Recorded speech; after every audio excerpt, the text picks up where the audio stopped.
para ministrar a palavra de Deus, principalmente numa escola bíblica.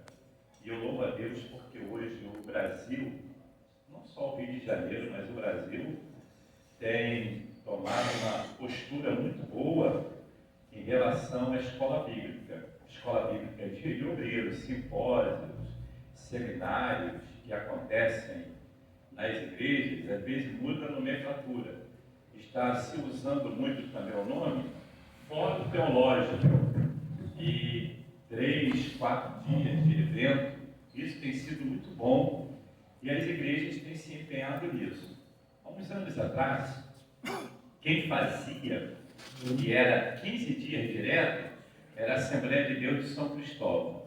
Depois desandou, acabou, e o pastor Pimentel de Carvalho, que ele era oriundo de São Cristóvão, ele levou a escola bíblica para o Paraná, para Curitiba, e a escola bíblica dele era também a escola bíblica de 15 dias, e eu tive a honra, eu tive o privilégio de ministrar na minha primeira vez em 2007, na Escola Bíblica do Paraná, pastor Pimentel de Carvalho.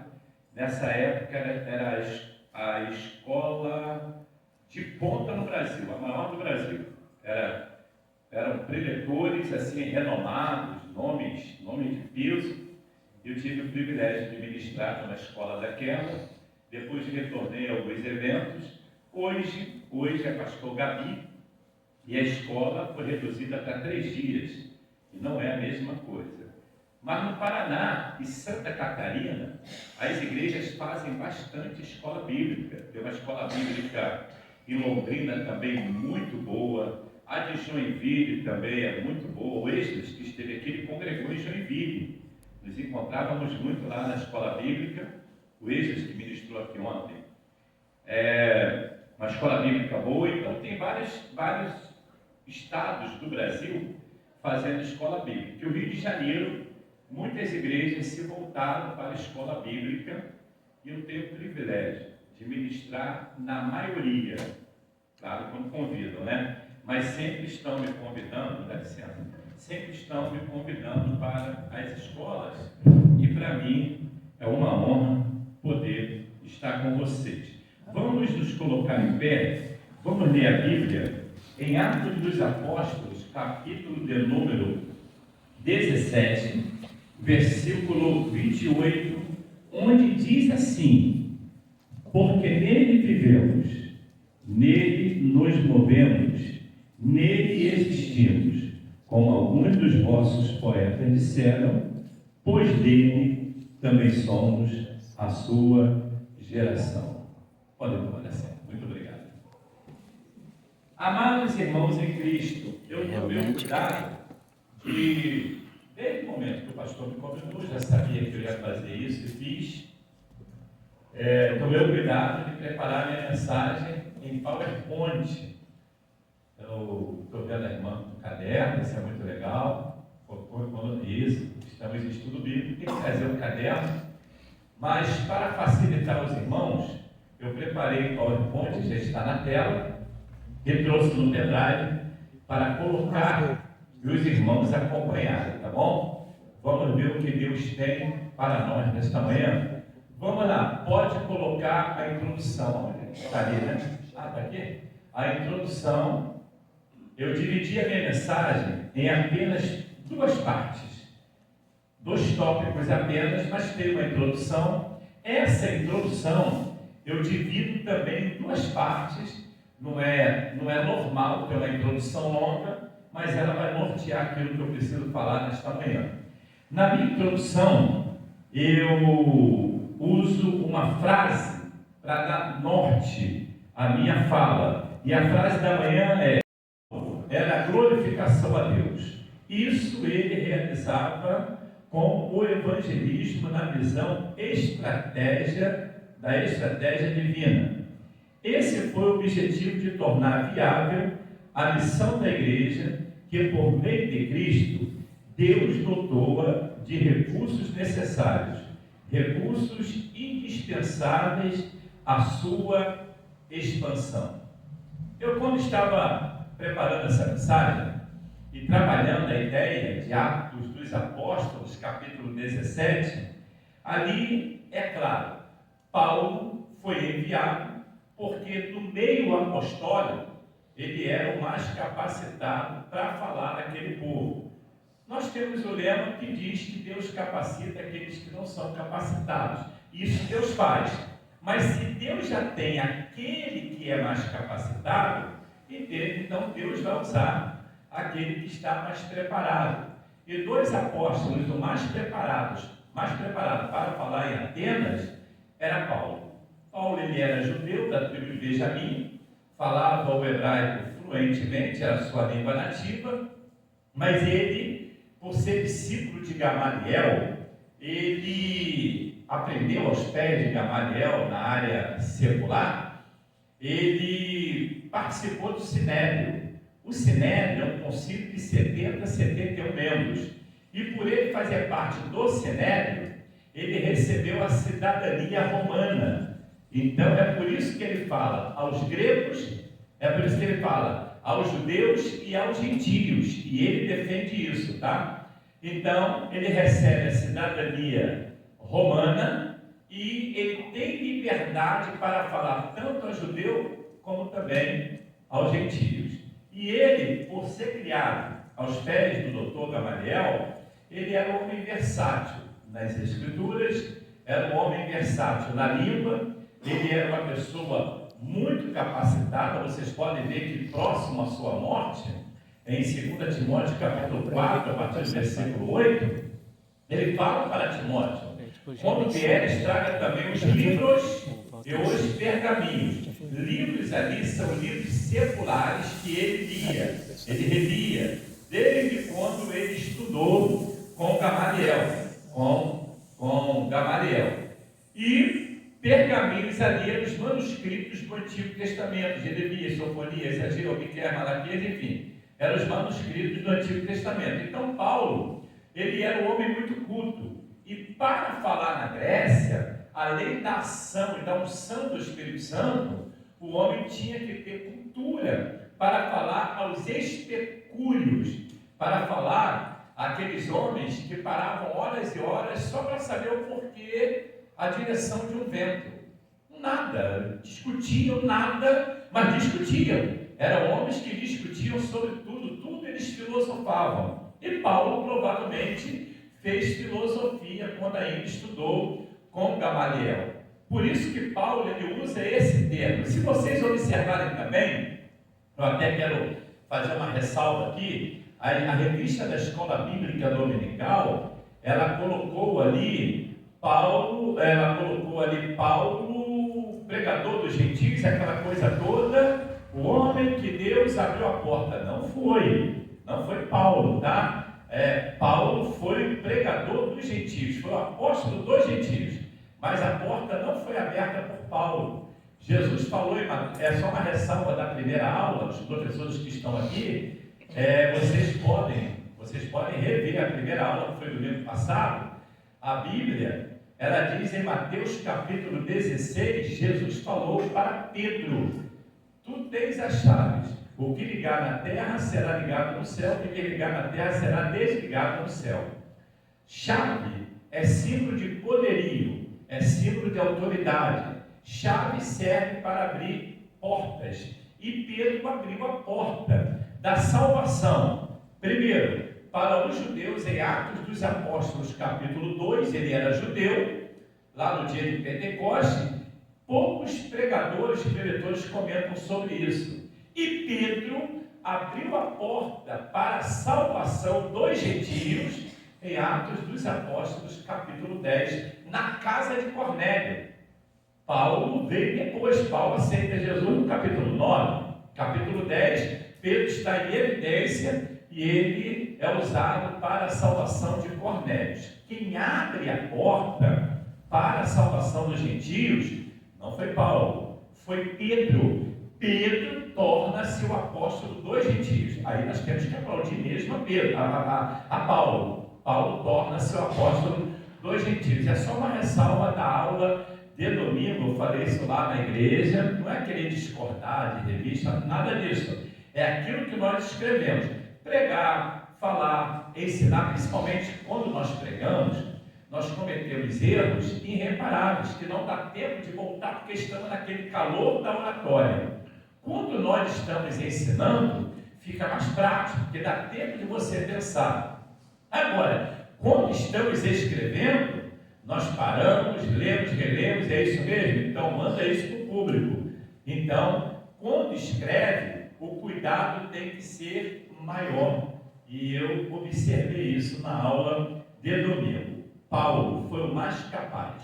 Paulo foi o paradigma, foi o referencial, foi o melhor, o maior dos apóstolos, principalmente para os gentios, e aqui em Atenas tinha que ser Paulo. E se vocês observarem, o apóstolo Paulo não chega ali em debate, como hoje estão fazendo, debate, podcast, um querendo saber mais do que o outro, querendo entender mais de Bíblia do que o outro, tem aquelas polêmicas todas. Já fui convidado para debate, até ia.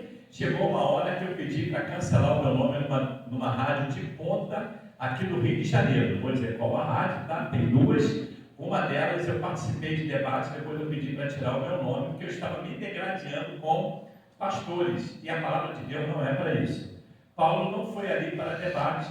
Se vocês olharem a oratória de Paulo ele vem falando de ressurreição para os especúrios, para os filósofos, para os homens de Atenas, para os sábios de Atenas.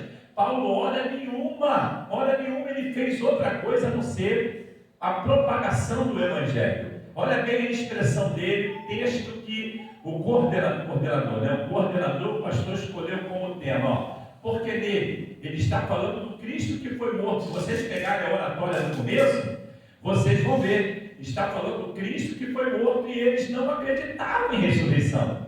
Aí ele fala assim, ó, porque nele, apontando para Cristo, primeiro, vivemos, segundo, nele, nos movemos. Aí Paulo fecha o pacote, mostrando que ele está vivo, porque Paulo também estava vivo, e aqueles personagens em Atenas também estavam vivos. Aí Paulo diz assim, e nele, aí ele usa o plural, existimos, está falando de um modo geral, nós existimos por causa dele, é por ele, é com ele, porque ele está vivo, porque nele vivemos, nele nos movemos e nele existimos.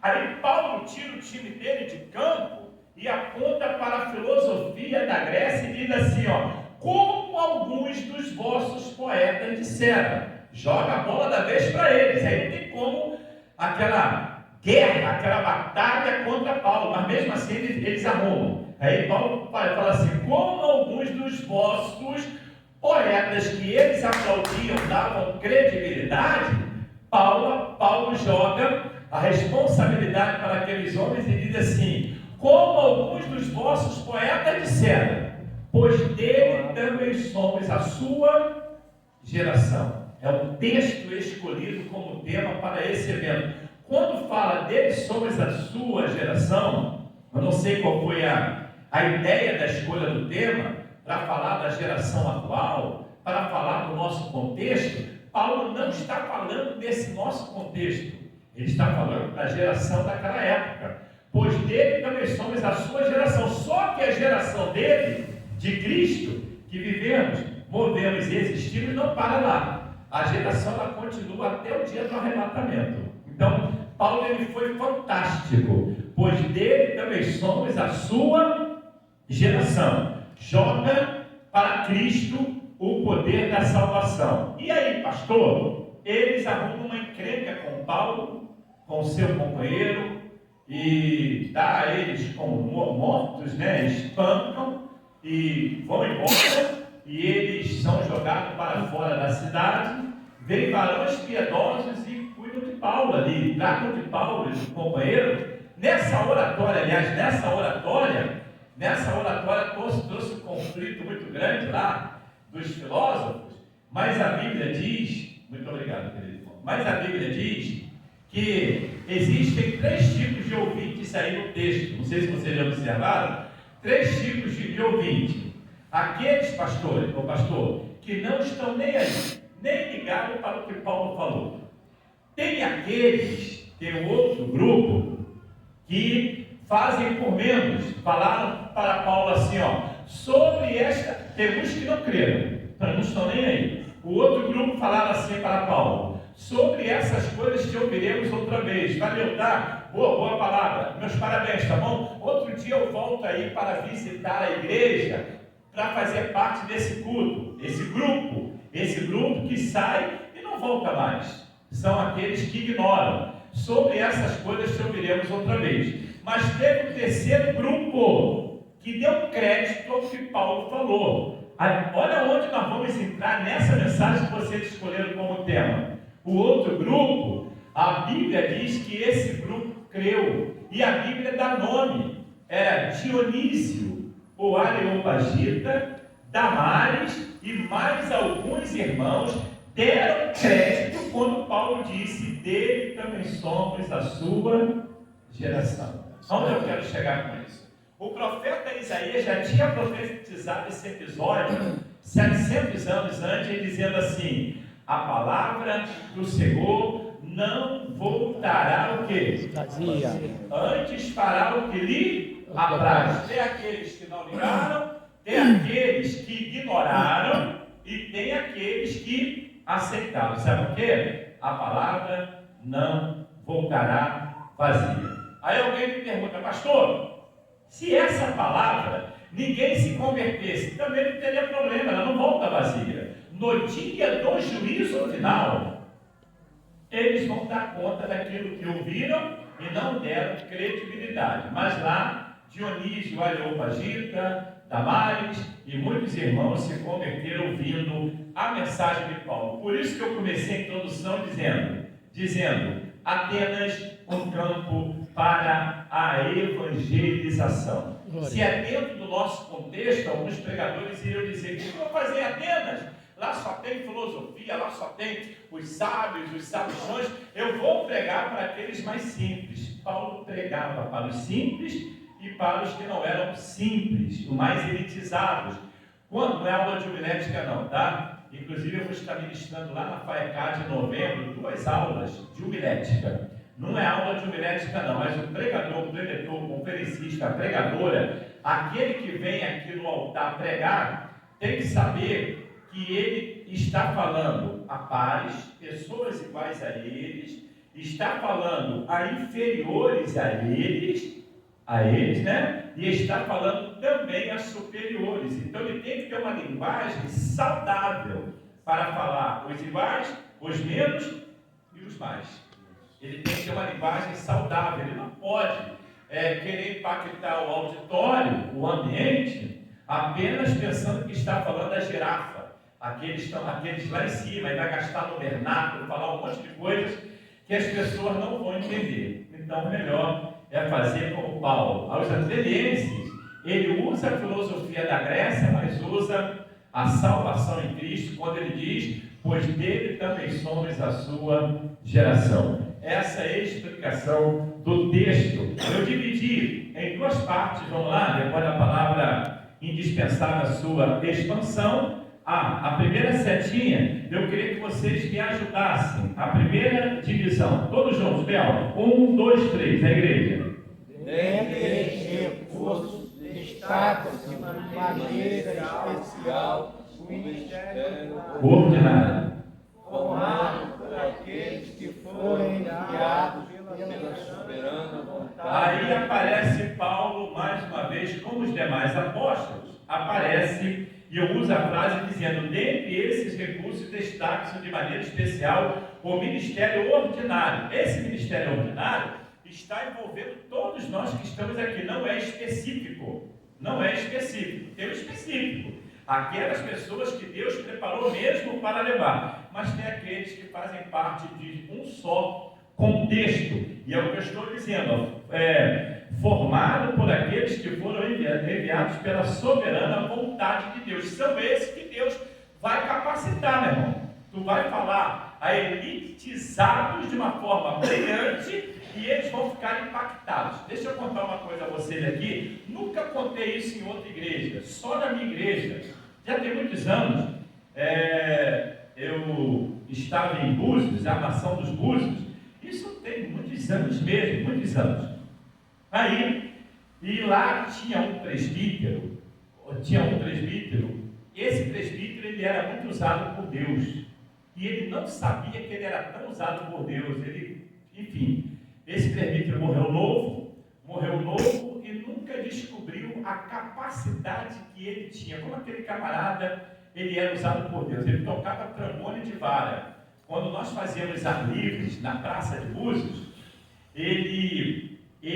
todo mundo tocando, daqui a pouco ele era tomado e saía pelo meio do povo, tocando aquele trombone de vara, mas era uma coisa impactante que a glória de Deus descia na praça. Ele era muito usado, Genildo, se não me falha a memória, o nome dele.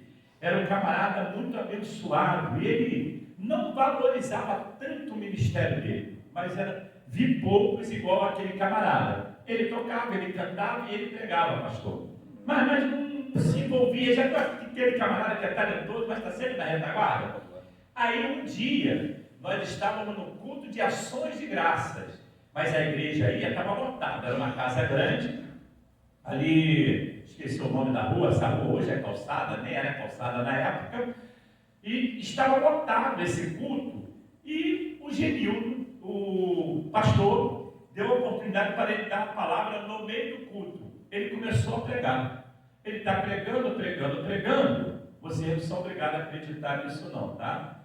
Ele está pregando. No auge da pregação, era uma palavra no meio do culto, ele começou a falar em línguas estranhas. Como ele nunca falou, o pessoal sabia a língua que ele falava e estava acostumado com ele, cria dali. Aí ele começou a falar em línguas estranhas e está falando em línguas estranhas. Mas quando ele começou a falar em línguas estranhas, foi a hora que apareceu um casal na porta. Um casal desse tamanho assim, uns brancos, branquelos, vermelhos, claro, da praia, aquela coisa toda, né? Pegaram o sol o dia inteiro, desse tamanho, enormes, aquele casal, russos assim, brancos mesmo. Aí pararam na porta e ficaram olhando o culto. Foi a hora que ele começou a falar em línguas. E falando em línguas, e apontando para o casal, e falando em línguas, apontando para o casal. O casal começou a chorar. E ele falando em línguas, aí ele levanta a mão assim, o casal levanta a mão também, ninguém entendendo nada. Aí o casal vai à frente, aí ele encerra a pregação, vou falar em línguas dele, né? Ele parou a pregação e começou a falar em línguas. Aí o pastor lhe perguntou, vocês querem aceitar? O pastor não entendeu nada. Vocês querem aceitar Jesus? O que está acontecendo? Aí o casal falou em português. Falou assim: nós somos judeus e nunca ouvimos no Brasil um hebraico tão puro como esse homem acabou de falar aqui nessa noite. Você pode dar uma glória a Deus. Glória a Deus.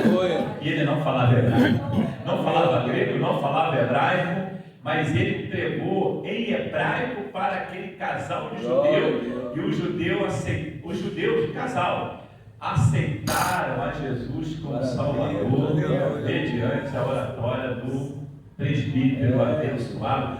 Nunca vou esquecer isso na minha vida. Eu nunca vou esquecer. E nunca mais ele falou hebraico, tá? Foi só naquele dia. Era necessário. Nunca mais ele falou hebraico, mas o casal se converteu mesmo, uma coisa maravilhosa. Está aí, ó. Olha o que eu digo aí, ó.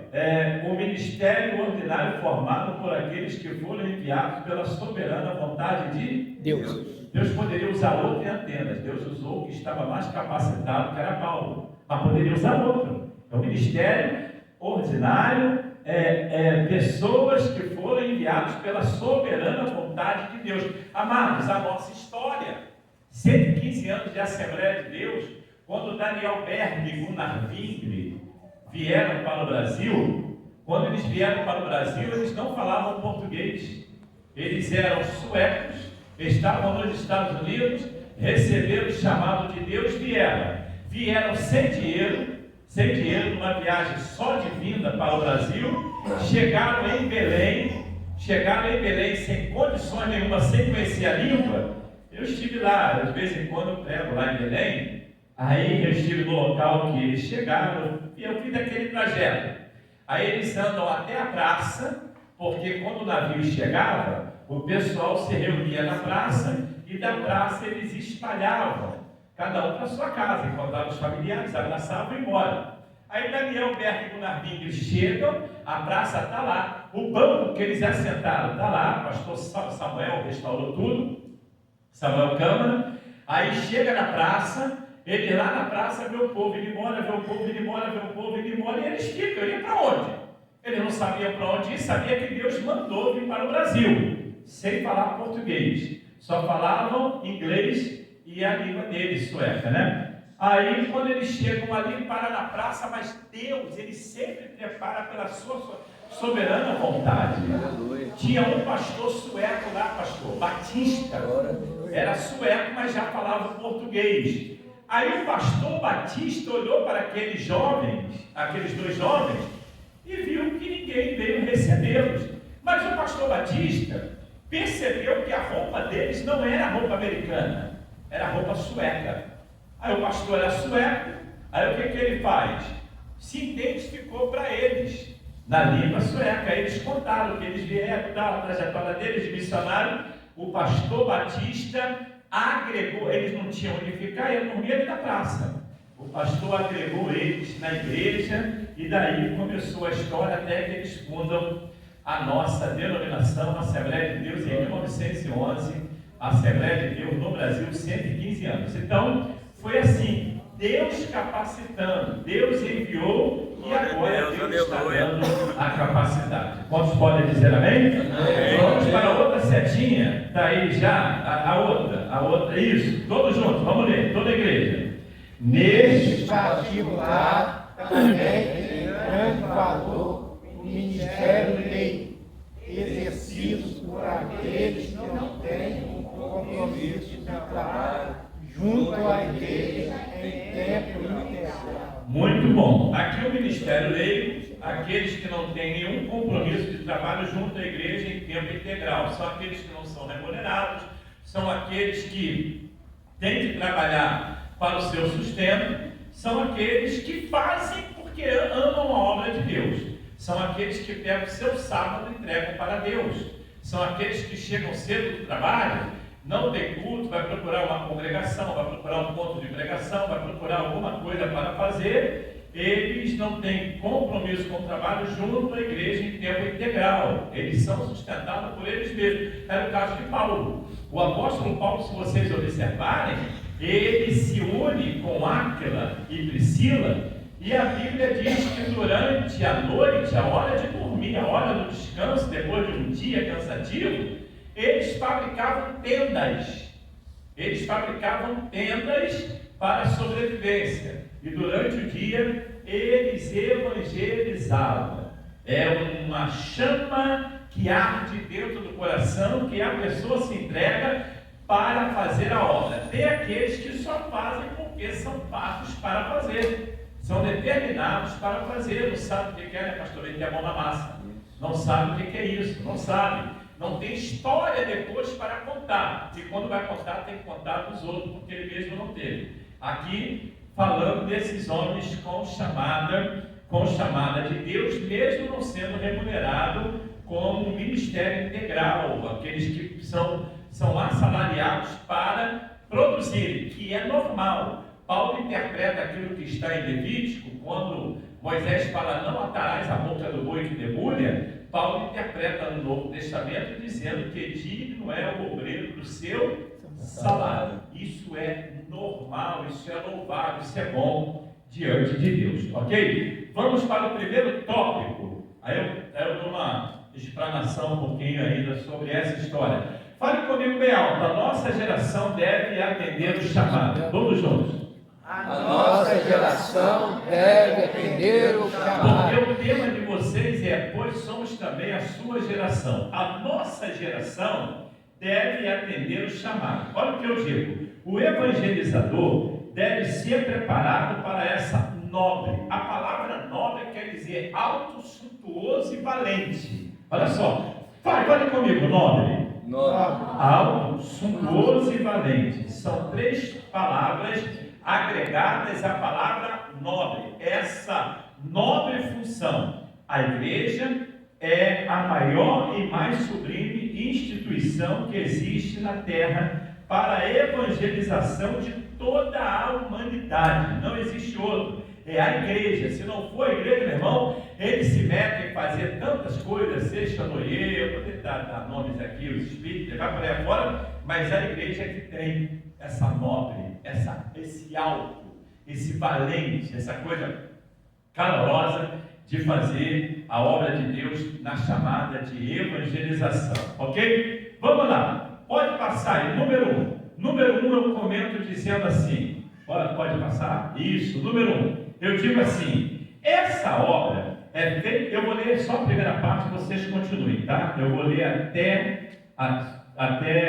o ponto, vamos lá. Essa obra é feita pelo evangelizador, a igreja. Quando os primeiros discípulos começaram a evangelizar o mundo, as cidades foram literalmente sacudidas pelo poder. Isso. Quando os primeiros discípulos começaram, isso nós vamos encontrar lá em Atos 2. Depois, Atos 3, Atos 4, Atos 5, Atos 6, as cidades sacudidas. Não para por aí, Atos 7, já com Estevão. Atos 8, a continuidade com Filipe lá em Samaria, quando ele acha o eunuco em Samaria. Vocês podem ver que há uma comoção tremenda ainda com Filipe. Filipe ele prega em Atos 8. É lindo demais Atos 8. Que pena que não dá tempo para debulhar isso aqui um pouquinho. Atos 8, Filipe mostra, pastor, a grandeza da evangelização. Vamos lá, quem é que pode abrir a Bíblia aí? Atos 8:1, 8:2, 8:3. Aí depois nós vamos ver a grandeza da evangelização. Todos são capacitados para evangelizar. Achou aí, coordenador? Atos 8:1. Lê para nós. E também Saulo consentiu na morte dele e fez-se naquele dia uma grande perseguição contra a igreja que estava em Jerusalém, e todos foram dispersos pelas terras da Judéia e de Samaria, exceto os apóstolos. Isso. Continua. Olha bem, foram dispersos por quê? Fale junto comigo, para cumprimento das Escrituras. Você lembra de Atos 1:8? A Bíblia não precisa ler ainda, não. Se ele dizer nele, testemunha em Jerusalém, Judéia e Samaria. Aí, ó, eles foram dispersos, aparece a palavra Samaria no versículo 1. Lê agora o 2, querido. E uns varões piedosos foram enterrar a Estevão e fizeram sobre ele grande pranto. 3. E Saulo assolava a igreja, entrando pelas casas, arrastando homens e mulheres, e encerrava na prisão. 4. Mas os que andavam dispersos iam por toda parte, anunciando a palavra. Aleluia. 5. E descendo Filipe, Olha. da cidade de Samaria, lhe pregava a Cristo. Agora lê o 6. E as multidões unanimemente prestavam atenção ao que Filipe dizia, porque ouviam e viam os sinais. Os sinais. Lê o 7. Pode ler. Pois que os espíritos imundos saíam de muitos, e os que tinham, clamando em alta voz, e muitos paralíticos e coxos eram curados. Muito obrigado. Pode se sentar, mas deixa aberto aí. Olha bem, ele vai para Samaria, começa a pregar em Samaria. Quando tu abre a Bíblia, na versão que ele leu ali, que a Bíblia Revista Almeida corrigida, você descobre o versículo 8. O versículo 8 diz assim: pelo que houve grande alegria naquela cidade. É a cidade de Samaria. Aí você para e pensa, se houve, é porque não havia. Aí você que é estudante da Bíblia, tu vai pesquisar por que antes não havia alegria naquela cidade. Por que antes não havia? Eu fui pesquisar isso aí uma época, e eu descobri, sabe o quê? Lá em 1 Reis, capítulo 16, a Bíblia diz que a cidade de Samaria, ela foi edificada por Onrim. Onrim era pai de Acabe, era um homem ímpio, era um homem maléfico, era um homem ruim que dividiu a Israel.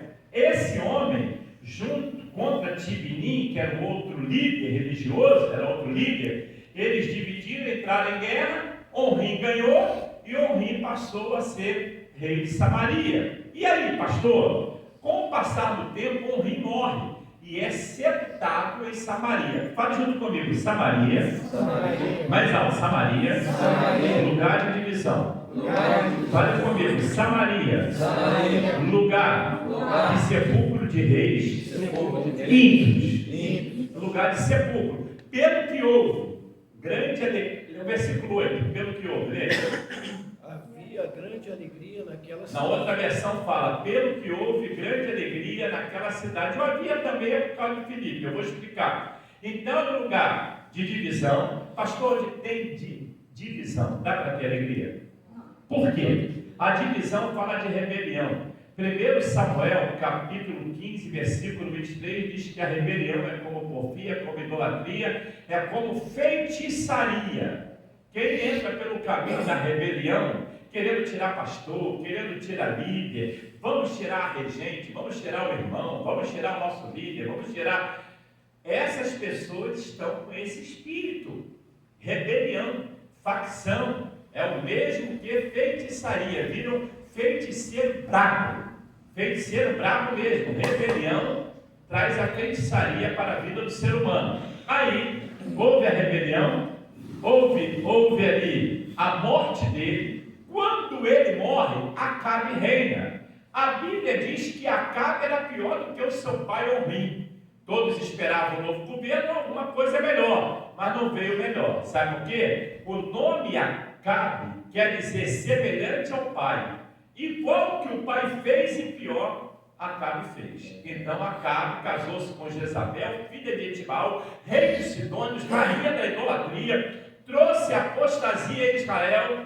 Pior de tudo, Acabe morre e é sepultado em Samaria. Como vai ter alegria numa cidade de defunto, cidade de sepulcro? Os anos se passaram, aí entra uma história que muda a história de Samaria. Vocês já leram na Bíblia, João capítulo 4, versículo 4? Olha o texto, ele diz assim, ó: e era-lhe necessário passar por Samaria. Ah, lembraram, né? Pare e analise, por que era necessário Jesus passar por Samaria? Aí eu vou perguntar ao nosso querido irmão, esqueci se fez seu nome lá, da Adverte. Júnior vai falar assim, pastor, eu estudei sobre isso, a parte geográfica onde Jesus estava passando, tinha que passar por Samaria para onde ele ia. Legal, vou aplaudir o Júnior. É isso mesmo, a geografia mostra que era necessário passar por Samaria, mas biblicamente já mostra outra coisa. O que você falou, está certo. Mas biblicamente muda tudo, pastor. No versículo 9, sabe o que ele diz o versículo 9? Os samaritanos não se comunicavam com os judeus. Olha bem, por que era necessário Jesus passar por Samaria? Fale junto comigo bem alto. Onde Jesus passa, a contenda vai embora. Oh, aleluia. Quantos podem dizer agora? Glória a Deus, aleluia. Que coisa maravilhosa, né? Era-lhe necessário passar por Samaria. Os samaritanos não se comunicavam com os. Jesus passa por ali para quebrar essa maldição. Aonde ele passa não pode ter contenda. Oh, aleluia. Fale comigo em nome de Jesus. Todo demônio, todo espírito de contenda, fale em nome de Jesus. Sai! É isso aí. Glória a Deus. Glória a Deus, aleluia. Facção, rebelião, briga, porfia. Tudo isso aí faz um mal tremendo. Jesus, ele passa por Samaria. Samaria, Atos 8:8. Pelo que houve grande alegria naquela cidade. Por que não tinha alegria? Porque Samaria também era a cidade da prostituição. Quando Jesus passa por Samaria, ele encontra uma mulher. E esta mulher, Jesus pede água a ela. Tem aquela conversa vem. Jesus entra no campo da revelação e diz assim para ela, para acabar com a conversa: chama o teu marido e vem cá. Ela falou assim: eu não tenho marido. Jesus falou: disseste bem, tiveste 5, o que tens agora não é teu. Ainda estava com o marido de outra. O demônio estava fazendo uma arruaça naquela cidade. Aquela mulher salva, vira evangelista, ganha os samaritanos para Jesus, porque eles vão até Cristo por causa dela. Jesus, ele quebra essa maldição. Mas a maldição era pesada. Filipe entra em Samaria, a Bíblia diz, pelo que houve grande alegria naquela cidade. Vocês prestaram atenção na leitura? Quando Filipe chega lá, versículo 7, pastor, tinha paralítico, tinha cego, tinha surdo, tinha mudo e tinha endemoniados. O irmão leu ali, mas o que me chama mais atenção é o versículo 7. Quem é que está com a Bíblia aí aberta no capítulo 8? Tem alguém? Você, Júnior? Lê o versículo 7, olha só. Pois que os espíritos imundos saíam de muitos Aleluia. que os tinham, chamando em alta voz, e muitos paralíticos e coxos eram curados. Sim, mas lê agora o 6. 6. E as multidões unanimemente prestavam atenção ao que Filipe dizia, porque ouviam e viam os sinais que ele fazia. Olha bem, quando ele chega, o 5, por favor, desculpa. Lê agora o 5, olha. O 5. E descendo Filipe, Pregava Cristo. a cidade de Samaria lhes pregava a Aí que pega, meu querido, fale comigo. Filipe quebra a última maldição, porque ele pregava a Cristo. O que está faltando em nós é pregar a Cristo. Você ainda vai ler outro versículo. Quando ele prega a Cristo, os endemoniados são libertos, os enfermos são curados, e pelo que houve, versículo 9, grande alegria naquela cidade. Está pensando que ele para de pregar? Olha o que ele prega, versículo 12, lê para nós, por favor, meu querido. Mas como crescem em Filipe, lhes pregava acerca do reino de Deus. E o nome de Jesus Cristo se batizavam tanto os homens como mulheres. Glória a E Deus. creu até o próprio Simão. Muito obrigado. Ele pregava a Cristo, versículo 5. No versículo 12, ele pregava o reino de Deus. Hoje, muitos cultos não são abençoados, porque na hora da pregação, o pregador ele fala de tudo, menos pregar a Cristo e pregar o reino. Ele prega sobre prosperidade, ele prega sobre triunfalismo, evangelho da conquista, declaratismo, eu declaro, eu determino, eu profetizo, e a igreja fica impactada, porque no meio disso o pregador ele muda a voz e fala assim, ó, receba! Começa com receba aqui, termina lá em Nova Iguaçu. Aí fica todo mundo feliz por causa disso, amado. Sabe o que está faltando? Pregar Cristo e pregar o reino. Quando prega Cristo, os endemoniados são libertos. Quando prega Cristo, os enfermos são curados. Você pode dizer glória ao nome de Jesus? Você pode dizer glória ao nome de Jesus? Glória a Deus, glória a Deus. Então eles foram sacudidos. Tu estava colocando aí, nem via. Eles foram sacudidos. Volta lá, por favor. Número 1. Eles foram sacudidas pelo poder de Deus. Vamos para o número 2 da nossa matéria, pois somos a sua geração. Achou? Número 2. Eu vou ler a primeira parte, vocês a segunda, que já é o texto. Olha só. Por esse motivo dizia-se a respeito desses crentes que eles transtornavam o mundo. A igreja. Eles que têm alvoroçado o mundo. Vamos ler mais alto. Eu vou atropelar vocês sem microfone, para não dizer que eu estou usando o microfone. Estes que têm alvoroçado o mundo chegaram também aqui. Sozinho agora, todos vocês, vamos lá. Estes que têm alvoroçado o mundo chegaram também aqui. Está vendo? Então nós podemos melhorar o nosso padrão de leitura. Por esse motivo dizia-se a respeito desses crentes que eles transformavam, alvoroçavam o mundo pelo poder da oratória, pelo poder da evangelização. Qual foi a tônica de Paulo? Pois somos a sua geração. Meus irmãos, eu sou a geração dele, eu falo dele, eu vivo ele, mas sou apagado. Vivo uma vida de moribundo espiritualmente. Não tenho aquela, eu não vou falar energia, não tenho aquela vibração espiritual para falar da grandeza dele. Alguma coisa está acontecendo. Eu preciso mudar esse contexto. Eu preciso buscar o que o Paulo diz em Efésios 5,14. Olha o que diz o texto. Pelo que diz, desperta tu que dormes, levanta-te dentre os mortos, e Cristo te esclarecerá. É despertamento espiritual. Se levantar dentre os mortos. O mundo está morto, o povo aí fora está tudo caindo. Vibraram, eles ficaram vivos, mas já morreram de novo. Vivo quando o Brasil fazia gol, a seleção foi eliminada, acabou a vibração, acabou a vida. O crente não, meu irmão. É todos os dias, para a glória do nome de Jesus. Você pode dizer amém? Então vamos lá, número 3. Vamos para o número 3. Eu estou falando aí, a nossa geração deve atender o chamado. O presbítero Júnior, desculpa eu te chamei de Júnior, né? Mas eu me lembrei que você é presbítero. Então é presbítero Júnior. Tá, presbítero? Deus te abençoe. Número 3, eu vou ler a primeira parte e você a segunda. São muitos que dessa geração estão levando a sério a importância do evangelismo. Todos.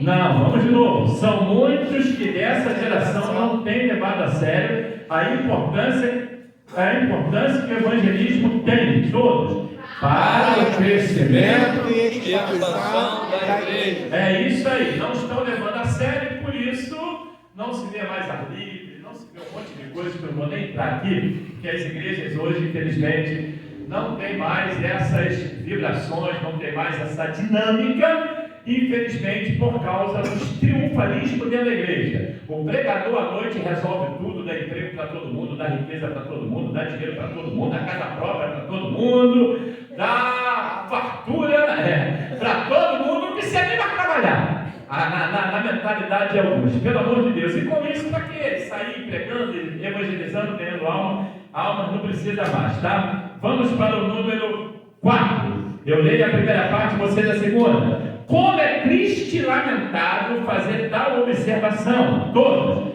Mas essa é a nossa realidade dessa geração. Todos. Perguntamos: onde estão aqueles que transformaram o mundo? Aqui não é ideia de saudosismo, é uma pergunta. Pastor, mas hoje é mais difícil, não é não. Na época deles, eles não tinham internet, não tinham telefone, não tinham carros velozes, não tinham nada disso, e transformavam o mundo. Quando eu citei aqui o começo da Assembleia de Deus no Brasil, Daniel Berg, Munarmig, às vezes eu passo de avião, né? De um lugar, de um estado para o outro, aí eu chego na cidade, o pastor, foi cansativo, né, rapaz? Eu sou que você ficou em São Paulo 3 horas no aeroporto esperando a conexão. Não, pastor, está tranquilo. Não, é bravo, rapaz. Hoje nós estamos vivendo esse momento aí, essa aviação aérea e tal. Eu falo que foi tranquilo, sabe por quê? Esses homens que fizeram isso de jumento, de mula, que fizeram isso aí uma coisa que eu acho engraçada é quando eu chego no Pará, aí eles sabem que eu sou carioca, aí começa a conversar sobre alguns do Rio de Janeiro. A maioria deles lembram de Otoniel e Osiel. Otoniel e Osiel fazia isso de gordinho. Meu Deus do céu, o gordinho dá quantas horas Não, a quilometragem, o quê? 60 por hora, né? A estrada também ruim demais, não podia correr muito. Imagina, esses caras rodaram o Brasil. Chegaram no Paraná, Santa Catarina, rodaram Espírito Santo, Minas Gerais, e eu vejo um monte de pregadores reclamando do voo.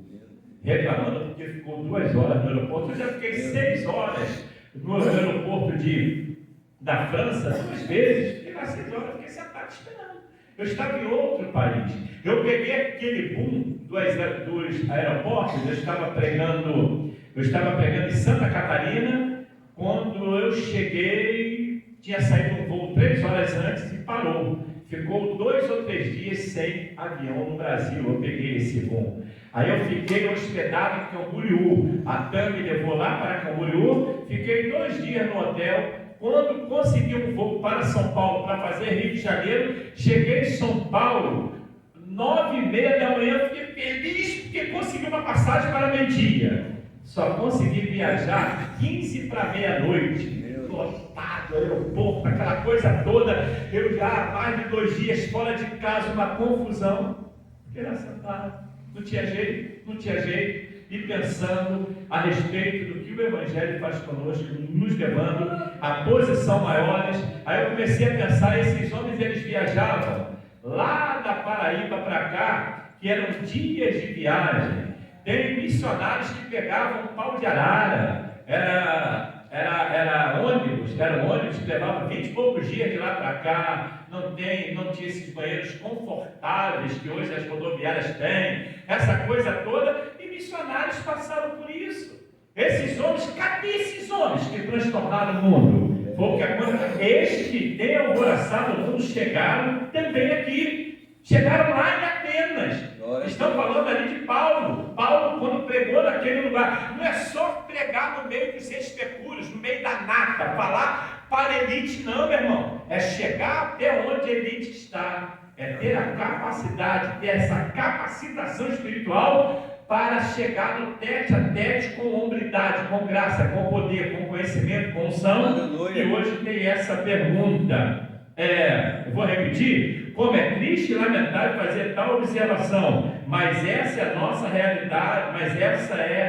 realidade, dessa geração. Perguntamos, onde estão aqueles que transformavam o mundo? Número 5, eu falo assim, não tenho dúvida de que haja uma pressão diabólica nisso, quando existe uma dormência tal que os servos de Deus não façam o que foi ensinado por Jesus, que é o evangelismo.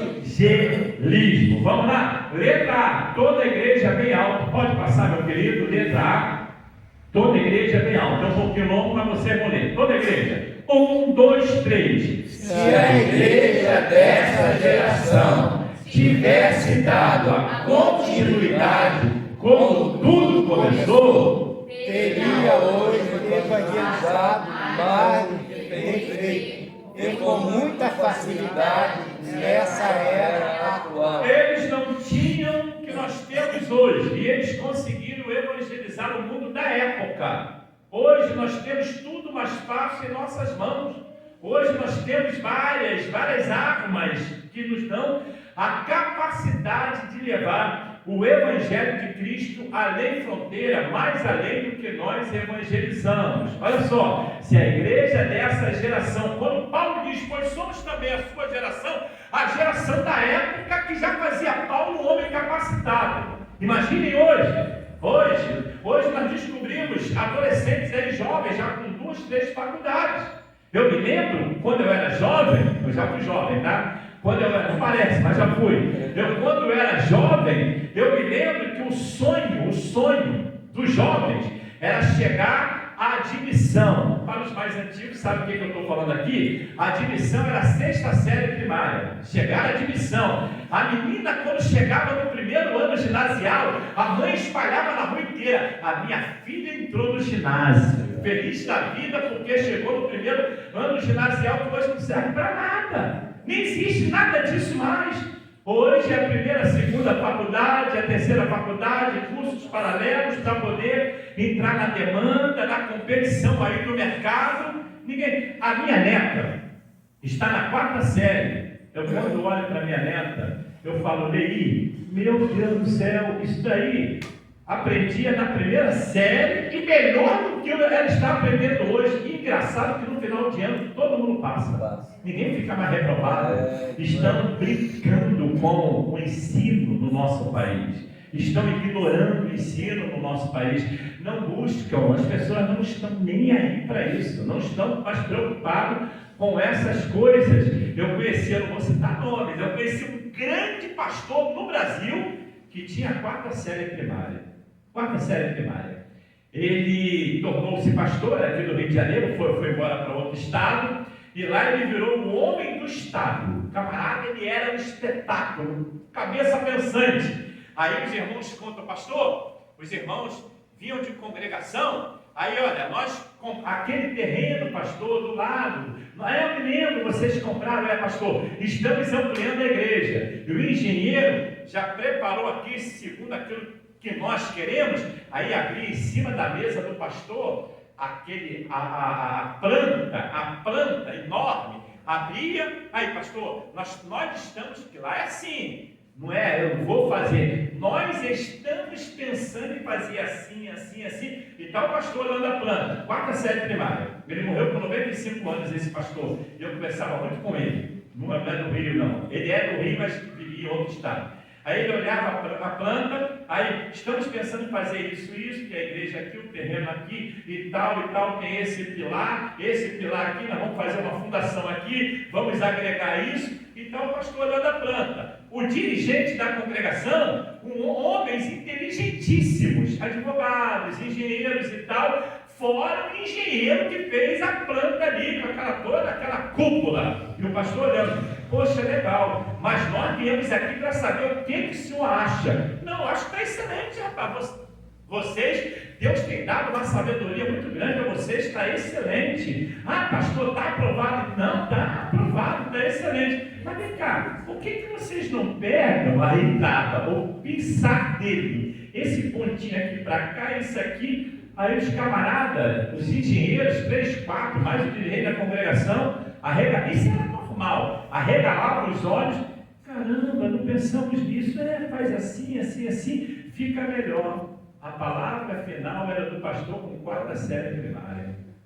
Olha que coisa maravilhosa, né? Ensinando os engenheiros. Não é ridicularizar, não, mas é uma verdade.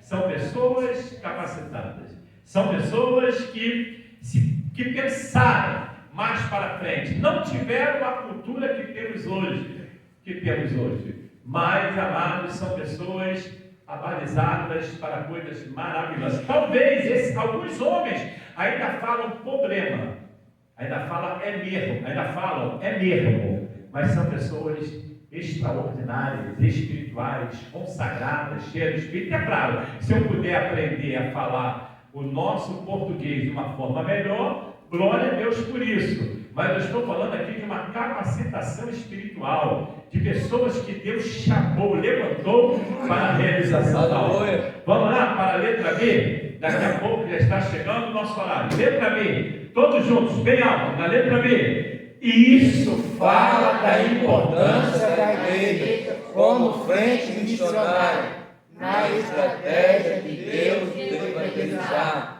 Como está a visão dessa geração na atualidade? A igreja primitiva recorda-nos. Passa aí, meu querido, recorda-nos. Primeiro, 2 setinhas. Primeira, recorda de quê? Toda a igreja. A igreja missionária. Segundo lugar, a igreja de portas a abertas. visão deles eram essas. E eram homens inteligentes, eram homens capazes, homens bons. Os discípulos de Jesus, os apóstolos de Jesus, no meio estava o apóstolo Paulo, que entre Atenas e faz a diferença. Ele fala os especúlios, porque nele vivemos, nele nos movemos, nele existimos. E não só apenas nós pensamos assim, como alguns dos vossos poetas disseram dele.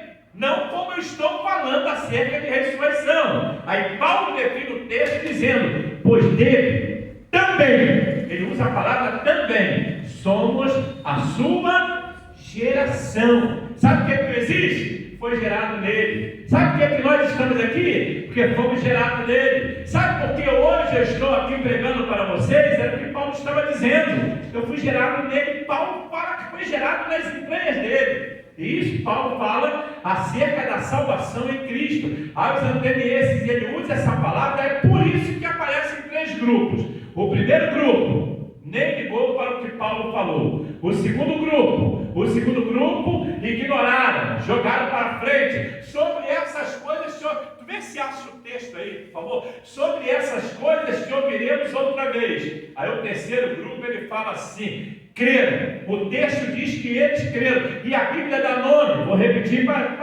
para vocês: Dionísio, o Areopagita e Damares e mais um grupo de irmãos. O importante foi a mensagem de Paulo. Salvou aquelas pessoas lá em Atenas, a capacidade dele. Onde está essa igreja missionária? Onde está essa igreja de portas abertas? Essa igreja que ainda acredita que em plena pós-modernidade nós temos a capacidade de levar um evangelho com graça, com poder, com autoridade e unção. Um evangelho na vida de pessoas que oram, que ainda... Ninguém fala de jejum mais na igreja. falam mais.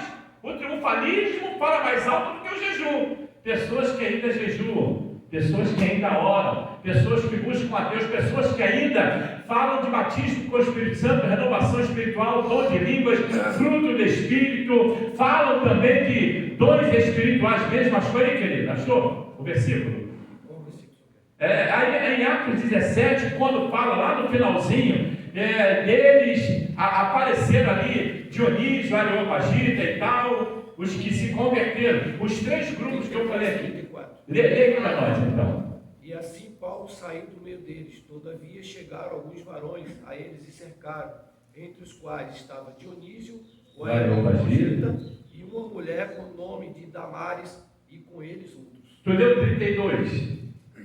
Os que ignoram. E como ouviram falar da ressurreição dos mortos, uns escarneciam e outros diziam: acerca disso te ouviremos outra vez. Olha bem, os 3 grupos. O primeiro, não quiseram, escarneciam. O segundo, ignoravam sobre essa, ele falou da ressurreição, pois somos também a sua geração. Ele estava falando do Cristo que morreu, mas não ficou morto, ele ressuscitou. Aí os escarneciam, os outros ignoraram, ignoraram mesmo, né? Escarnecendo, e os outros falaram assim: acerca disso aí, valeu, a tua foi boa, tá? Tu fala bem, sobre essas coisas te ouviremos outra vez, não foi? Aí entra o versículo 33, queridos. Aí o 33, coloca aí, por favor. Entra o 33, assim Paulo saiu do meio deles, porque eles não queriam. São zombadores, são escarnecedores, são pessoas que ignoram. Entra agora no 34, Paulo sai do meio deles. Todavia, chegando alguns varões a eles, creram. É o terceiro grupo, esses creram. E aí, Paulo dá nome, a Bíblia dá nome, e uma mulher por nome, qual o nome dela? E com eles outros. Quem? Pode passar? Com eles outros. Aí aparece, depois disso, o Dionísio aparece antes um pouquinho, tá?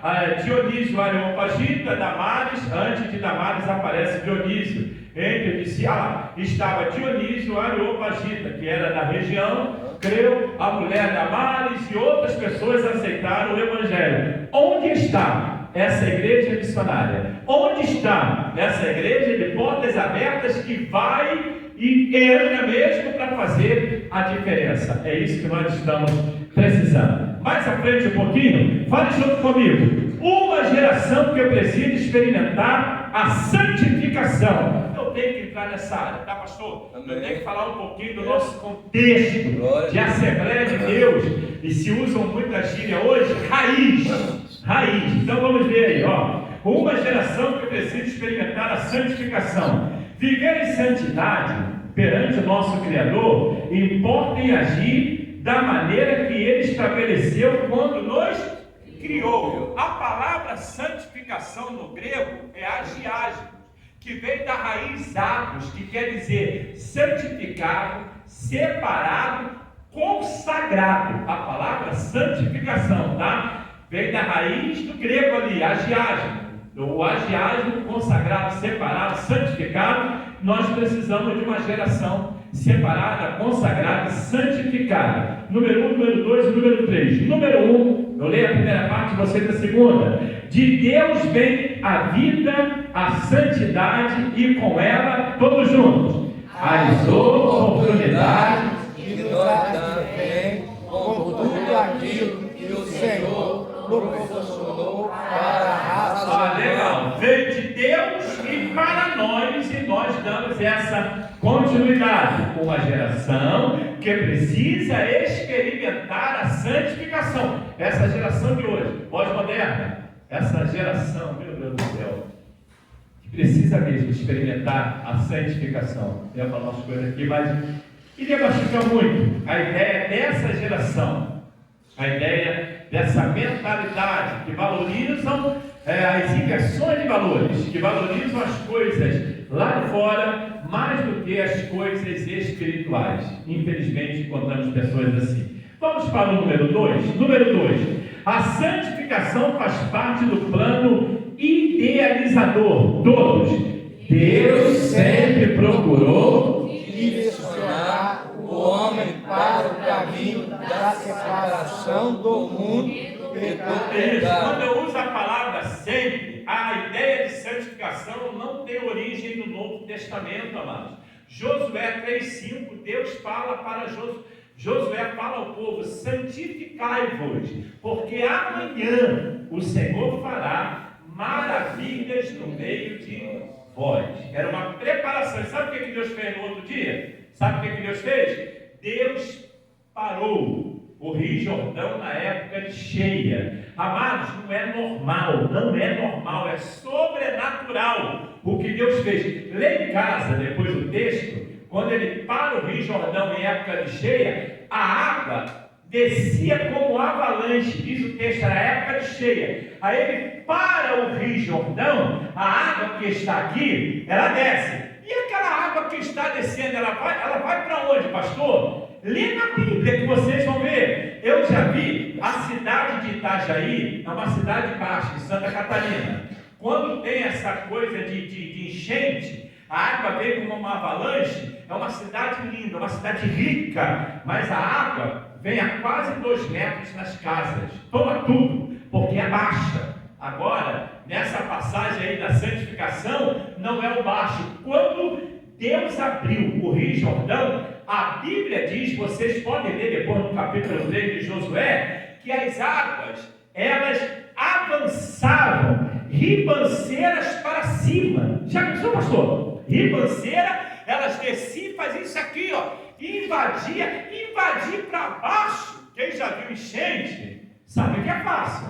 Agora, invadir para cima, a Bíblia diz que invadia para cima até o povo de Israel passar a pé enxuto. Atravessaram o Rio Jordão. Santificai-vos, porque amanhã o Senhor fará maravilhas no meio de vós. Cadê o glória no nome de Jesus? Vamos para o número 3. Jesus é o mais interessado nisso. Paulo orienta assim, todos juntos, bem alto: que vos abstenhais da prostituição, Que cada um de vós saiba possuir o seu vale em santificação e Isso honra. aqui é uma responsabilidade particular. O pastor orienta a igreja, o pastor prega para a igreja, o pastor ensina a igreja, os preletores ensinam a igreja, passam informações para a igreja, mas sou eu que tenho que querer mudança. Olha a ideia de Paulo em 1 Tessalonicenses 4, versículos 3 e 4. O que me chama a atenção, vou falar só para vocês aqui. Paulo começa com santificação. Sabe para quê? Para falar de arrebatamento. Não tem arrebatamento sem a santificação. Aqueles que não entrarem pelo caminho da santificação não vão entrar no arrebatamento. Por quê, pastor? Hebreus 13. A Bíblia fala lá em Hebreus capítulo 12, versículos 13 e 14: portanto, tornai a levantar as mãos cansadas, os joelhos desconjuntados, fazei vereda direita para os vossos pés. Para quê? Aquele que manqueje, não manqueje mais. Aí entra o 14: segui a paz com todos e a santificação, porque sem a qual Ninguém verá o Senhor. o escritor sabia o que Paulo tinha escrito. Paulo fala de santificação para depois entrar nos versículos 13 em diante desse mesmo capítulo, dizendo assim: irmãos, não sejais ignorantes acerca dos que já dormem, porque o mesmo Senhor descerá do céu com alarido, com voz de arcanjo e com a trombeta de Deus. Os que morreram em Cristo ressuscitarão primeiro, depois nós que ficarmos vivos seremos transformados e juntos arrebatados ao encontro do Senhor dos ares nas nuvens. Tu pode dar glória a Deus aqui? Glória a Deus. Mas para ser arrebatado, olha o que Paulo diz: que vos abstenhais da prostituição, que cada um de vós, é conselho para mim, saiba possuir o vosso vaso em santificação e honra. Se tu quer ser arrebatado, se faz parte dessa geração que Paulo diz, pois dele também somos a sua geração, eles estavam pensando, aquele grupo que ignoraram a mensagem de Paulo, é porque Paulo pregava sobre a ressurreição. Eles não acreditavam, pastor, no Cristo que morreu e ao terceiro dia ressuscitou, estava entre eles. Aí Paulo esnoba, porque nele vivemos, nele nos movemos, nele existimos, pois dele também somos a sua geração. Vamos lá? Letra A, letra B, letra C. Tem um pouco, é até 45 que falou, né? Então, tem poucos minutinhos. Letra A, vamos juntos, Bela. Quão a pureza do Evangelho, essa geração precisa voltar a viver a O senhor concorda santificação. com isso, pastor? O senhor concorda com isso aí? O senhor concorda que essa geração precisa voltar a viver? Precisa, pastor? Precisa. É mesmo? A igreja aqui não está pregando mais as baladas gospel, não? Trenzinho na igreja. Não, O nosso santificação. general é Cristo. Pastor Trenzinho, tira da cabeça, camisa Não. papai tão forte, bermudão. Não. Não. Puxa vida. Santificação. Então estou na igreja certa? Santificação. Então vamos de novo, vamos ler a letra A, todos juntos, Bel.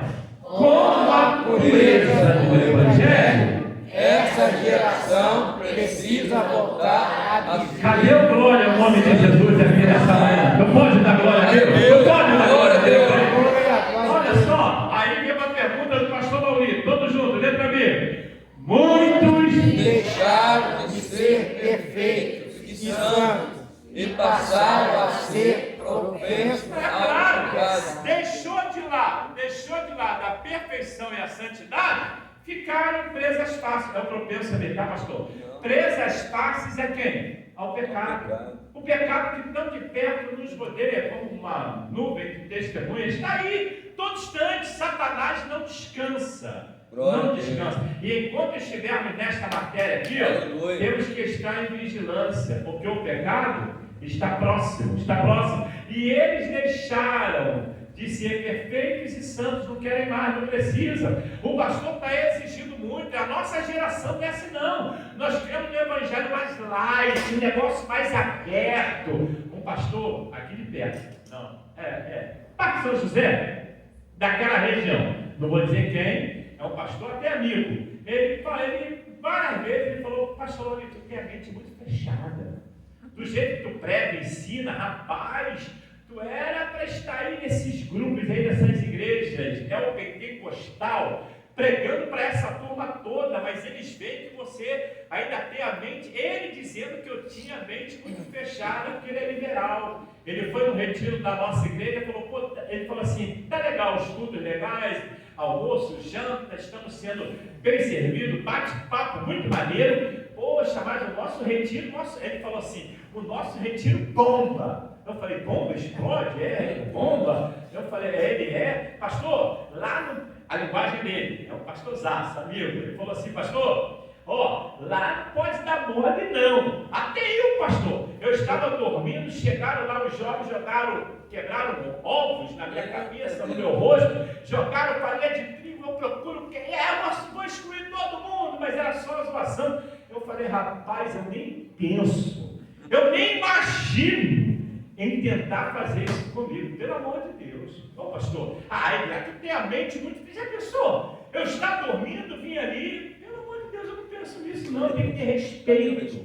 Tem que ter respeito. E eu falo com ele, e no nosso retiro ainda tem uma norma. Eu falo: pode dormir a hora que tu quiser, problema teu, fica sem almoço, fica sem lanche, fica sem janta, problema teu, fica sem café, pode dormir o dia inteiro, tu pagou o retiro, pode dormir o dia inteiro, porque aqui ninguém tem essa palhaçada de: pastor, não passa batom, não pinta, não, aqui não, a pessoa, ela tem que respeitar a sua privacidade. O retiro dele, se alguém for dormir, pinta a cara, passa batom na cara toda, e joga ovo. Eu falei: isso é coisa de doido, eu estou falando de retiro espiritual, dele é espiritual, de igreja. Aí quando ele viu o nosso, aí ele falou que a minha mente é muito fechada. Aí eu falei assim: eu prefiro ser retrógrado. Sabe o que é retrógrado? Ultrapassado, arcaico, obsoleto, envelhecido. Eu prefiro ser, mas com respeito. Pastor tem que ser respeitado, o irmão tem que ser respeitado. A nossa igreja, viu o presbítero Júnior? Porque eu falei presbítero? Porque na nossa igreja o membro é separado hoje, é obreiro, auxiliar de trabalho.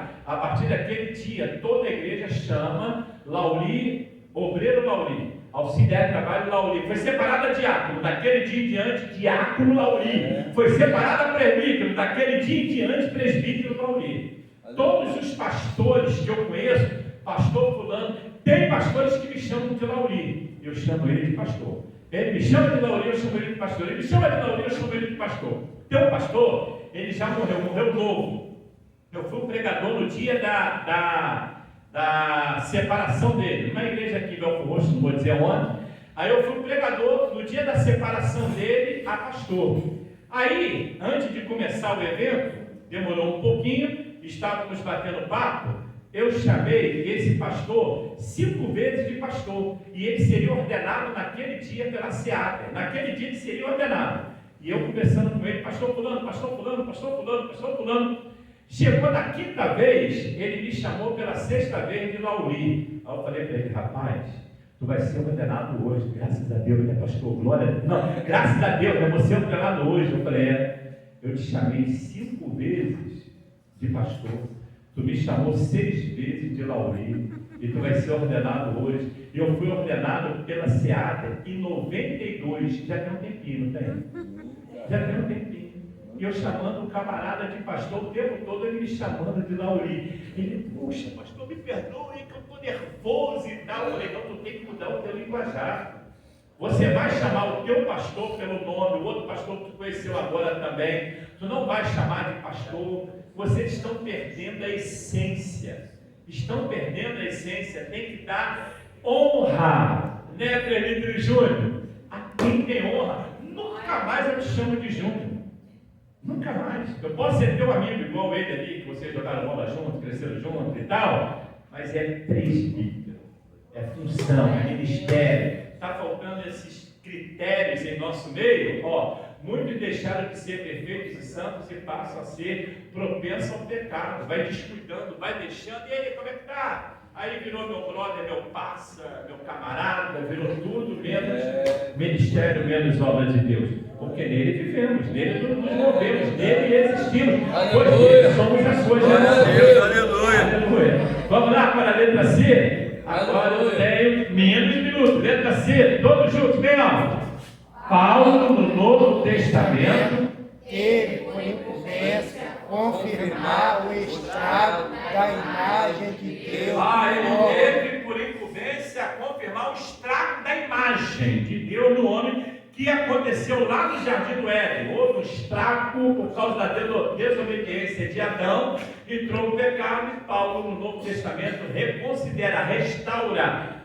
Sabe onde Paulo mostra a restauração disso aí? Lê em casa. Romanos 5, 17 a 19. Fala do primeiro Adão falido e do segundo Adão poderoso, que é Cristo, tá? Vamos mais embaixo, não dá mais tempo. Letra D, toda a igreja. Paulo declara que o crente redimido deve ser renovado segundo a semelhança moral de Deus. Segundo a semelhança moral de Deus. Isso aqui é fantástico. Paulo trabalha ali, Efésios 4, 22 a 24. Aí ele entra lá no 27, dizendo, sabe o que, pastor? Não dês lugar ao diabo. Eu não posso dar lugar ao diabo, eu sou redimido. Paulo, quando falou as atenienses, a última frase, nele vivemos, nele nos movemos, nele existimos. Até aí já me convence. Mas quando ele fala, pois dele também somos a sua geração, se é geração dele, tem que pensar igual a ele, tem que andar igual a ele, tem que ter o jeito dele. Quando eu aceitei Jesus, eu vi lá da malandragem, perdido no mundo, eu novo convertido com Bíblia embaixo do braço, era ridículo. Eu andava assim, ridículo. A Bíblia não, mas eu andava assim. Ela andava ladeado. Que palhaçada, meu Deus do céu. Palhaçada, imagina um polícia olhando o camarada andar desse jeito, vai enquadrar logo, né? E eu andava assim, com a Bíblia embaixo do braço. Aí na igreja eu aprendi a andar como servo de Deus. Sabe por que eu aprendi a andar? Porque eu sou crente. Sabe por que eu aprendi a andar? Porque eu leio Bíblia. A rainha de Sabá, segundo Crônicas 9, quando veio tentar Salomão com enigmas, ela viu o estado dos seus servos, o andar dos seus servos, a forma como eles subiam a escada, a forma como eles assentavam, a forma como eles se levantavam. Sabe o que diz a Bíblia, Revista Almeida atualizada, ARA? Ela ficou estupefata. Sabe o que diz a Bíblia corrigida, ARC? Ela ficou fora de si ao ver a capacidade daquele servo, sabe o que ela diz? O que eu vi na minha terra a respeito de ti, Salomão, não é a metade do que os meus olhos estão vendo. Aleluia. Aí ela sai de Salomão e atribui a Deus, dizendo assim, ó: bendito seja o Senhor teu Deus. Olha só, Aleluia. a mulher que veio lá do Oriente, da terra dos saberes, veio lá dos deuses, e diz assim: bendito seja o Senhor teu Deus, que te colocou diante desse grande, numeroso povo. Levante as tuas mãos, dá uma glória a Deus aí. Levante as tuas mãos e diga glória ao nome de Jesus. Glória a Deus. Coisa maravilhosa, né? Meu Deus do céu, Deus é bom. Que coisa linda. Vamos lá, duas setinhas. A primeira eu vou ler, tá? A primeira eu leio e a segunda também. Primeiro, apesar de o ser humano infelizmente ser pecador, como é, ainda retém uma porção elevada da imagem. Não é semelhança, aí não dá para explicar isso hoje aqui. Fica para outra, já estou me convidando, tá? Então, mas ó, fica para outra. A imagem, semelhança é outra história. A imagem de Deus. Segundo, quase o preletor não discute isso aqui, mas é bom discutir. Fica para a próxima. Segundo, isso acontece com a sua inteligência, a sua capacidade de comunhão e comunicação com Ele. Aí Paulo afirma, coloca os 4 asteriscos. Eu leio a primeira parte, vocês a segunda. Vocês vão ler só o que está em negrito. Aí Paulo afirma: porque nele Vivemos, mais alto, porque nele vivemos, porque nele nós movemos, porque nele existimos. porque dele somos a sua Geração. Glória ao nome de Jesus aqui. Aleluia. Glória a Deus. Feche os olhos e adora o nome de Jesus. Estou falando 4 minutos antes. Feche os olhos e adore. Adore o nome daquele que vive e reina. Glória ao nome de Jesus. Amado Deus, te louvamos, te adoramos, te exaltamos, te bendizemos por esse momento tão maravilhoso que estamos aqui na tua casa, no templo, na igreja, te bendizendo por tudo, te pedimos em nome de Jesus sempre. Amém.